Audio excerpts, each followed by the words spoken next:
మన భారతదేశంలో ఉండే ఒక దేవాలయంలో ఈ భూ ప్రపంచమే అంతమయ్యే ఓ రహస్యం దాగి ఉంది. అంతేకాదు భారతదేశంలో మరొక దేవాలయం ఉంది.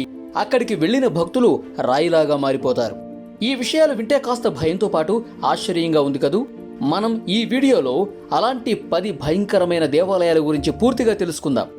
ఆ దేవాలయాలను సందర్శించడం కాస్త కష్టంతో కూడుకున్న పని. అదేంటో ఇప్పుడు చూసేద్దాం.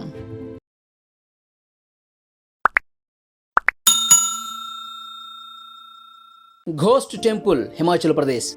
ఈ దేవాలయం పేరు వినగానే దయ్యాలకు కూడా దేవాలయం ఉంటుందని ఆశ్చర్యంగా ఉంది కదా. నిజంగానే ఘోస్ట్ టెంపుల్ హిమాచల్ ప్రదేశ్లోని మనాలి లేహ్ మార్గ్లోని ఘాట్లుక్ మార్గ్లో ఉంది. ఈ దేవాలయం సమీపంలో సుమారుగా 35 ఏళ్ల క్రితం కొండ చర్యలు విరిగిపడి ఒక ట్రక్ ఆ మట్టిలో కూరుకుపోయింది. ఆ ట్రక్కులో ఉండే డ్రైవర్ మరియు క్లీనర్ అందులో నుంచి బయటకు రాలేక నీరు ఆహారం లేక అలమటించి చివరికి ప్రాణాలు విడిచారు. అప్పటి నుండి రాత్రుళ్ల సమయంలో ఈ ప్రాంతంలో చాలా భయంకరమైన వింతలు జరగటం ప్రారంభమయ్యాయి.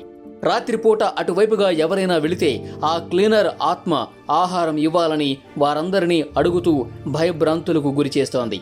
చాలా మంది ఆత్మ చేసే వికృత చేష్టలు చూసి భయపడి అటువైపు వెళ్లేవారు కాదు. అయితే ఆ ట్రక్కు ఘటన తెలిసిన తర్వాత ఆత్మను శాంతింపచేయటం కోసం ఆ ప్రాంత ప్రజలు పండితులను పిలిపించి ఆత్మకు కర్మకాండలు జరిపించి ఆత్మకు ఒక మందిరాన్ని నిర్మించారు.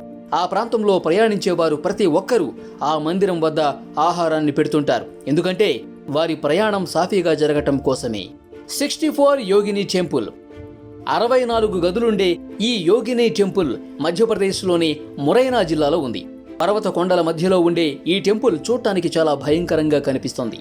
స్థానికులు చెప్పిన దాని ప్రకారం పూర్వం ఈ దేవాలయంలో తంత్ర మంత్ర శక్తుల విద్యాభ్యాసం బోధించేవారట. ఈ దేవాలయాన్ని సందర్శిస్తే భయభ్రాంతులకు గురి కావాల్సిందే. అంతేకాదు ఈ దేవాలయం చుట్టుపక్కల ప్రాంతాలలో ఆత్మలు తిరుగుతూ ఉంటాయట. చీకటి పడిందంటే ఈ దేవాలయంలో కాదు, ఈ దేవాలయం చుట్టుపక్కల అసలు ఎవరూ వెళ్లరు. కిరారు దేవాలయం, రాజస్థాన్లోని బాల్మేట్ జిల్లాలో ఉండే ఈ దేవాలయాన్ని రాజస్థాన్ ఖజురహో అనే పేరుతో కూడా పిలుస్తారు. గతంలో ఈ దేవాలయానికి ఓ సాధు సన్యాసి తన శిష్యులతో పాటు వచ్చి కొంతకాలం తర్వాత శిష్యులను దేవాలయంలోనికి వదిలి వెళ్లిపోయారు. ఆ తర్వాత ఆ శిష్యులలో ఒకరు అనారోగ్యానికి గురయ్యారు. మిగిలిన శిష్యులు గ్రామస్తులను సహాయం కోరగా ఎవరూ సాయపడలేదు. ఆ సాధు సన్యాసి తిరిగి వచ్చిన తర్వాత శిష్యులు జరిగిందంతా వివరించారు. ఆగ్రహంతో ఆ సన్యాసి చీకటి పడ్డాక ఈ దేవాలయం చుట్టుపక్కలకు వస్తే రాయిగా మారిపోతారని శపించాడు. అప్పటి నుండి ఇప్పటిదాకా చీకటి పడిందంటే చాలు ఆ దేవాలయం చుట్టుపక్కలకు ఎవరూ వెళ్లరు. యమరాజ్ టెంపుల్. మధ్యప్రదేశ్లోని చంబా జిల్లాలో మృత్యుదేవుడిగా పిలువబడే యముడి ఆలయం ఉంది. ఈ దేవాలయం చూడటానికి ఒక చిన్న ఇల్లులాగా కనిపిస్తుంది. ఈ దేవాలయంలోకి ఎవరూ వెళ్లరు, బయట నుండే దర్శించుకుంటారు. ఆ దేవాలయంలో యముడు స్వయంగా కొలువై ఉన్నాడని అక్కడి ప్రజల నమ్మకం. ఈ మందిరంలో ఒక ఖాళీ గది ఉంది. ఆ గదిని చిత్రగుప్త గది అని పిలుస్తారు.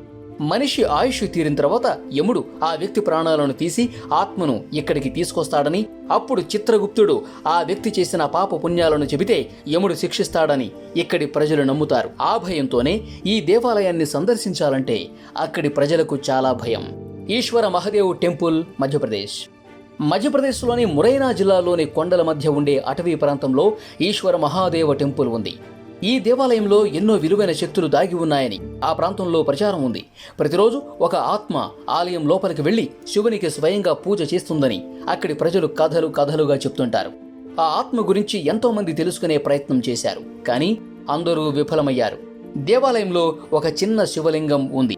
సంవత్సరంలోని 365 రోజులలో నిత్యం శివలింగంపై నీరు చిన్న ధారలాగా ప్రవహిస్తూ ఉంటుంది. ఈ దేవాలయంలో పంచముఖి, శబ్దముఖిలకు చెందిన కొన్ని వివరాలు దాగి ఉన్నాయి.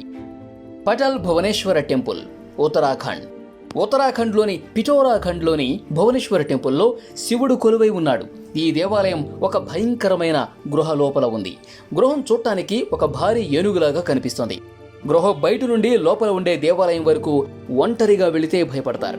ఈ దేవాలయంలో భూ ప్రపంచాన్ని అంతం చేసే రహస్యాలు దాగి ఉన్నాయి. ఈ దేవాలయాన్ని అత్యంత ఎక్కువ రహస్యాలు దాగి ఉండే దేవాలయం అని అక్కడి ప్రజలు చెప్తుంటారు. భూత్ టెంపుల్. ఉత్తరప్రదేశ్లోని ఘన్పూర్కు సుమారుగా 50 కిలోమీటర్ల దూరంలో ఈ దేవాలయం ఉంది. ఈ దేవాలయ నిర్మాణం అమావాస్య రోజు రాత్రి జరిగిందట. ఈ దేవాలయాన్ని భూత్ దేవాలయం అని పిలవటానికి ప్రధాన కారణం ఏంటంటే ఈ దేవాలయంలో ఏ దేవుడికి సంబంధించిన విగ్రహం ఉండదు. అయితే గతంలో ఈ దేవాలయంలో దేవత విగ్రహాలు ఉండేవి, నిత్యం పూజలు జరుగుతూ ఉండేవి. కానీ మొఘలుల కాలంలో ఈ దేవాలయంలో ఉండే విగ్రహాలు చోరీకి గురయ్యాయట. అప్పటి నుండి ఆ దేవాలయం దేవతల విగ్రహాలు లేకుండా ఖాళీగానే ఉంది. రాత్రి 7 తర్వాత ఆ దేవాలయం చుట్టుపక్కల వెళ్లటానికి జనాలు భయపడతారట. గోపీనాథ్ దేవాలయం, రాజస్థాన్. ఈ దేవాలయం రాజస్థాన్లోని భాంఘర్ ఖిలేలో ఉంది.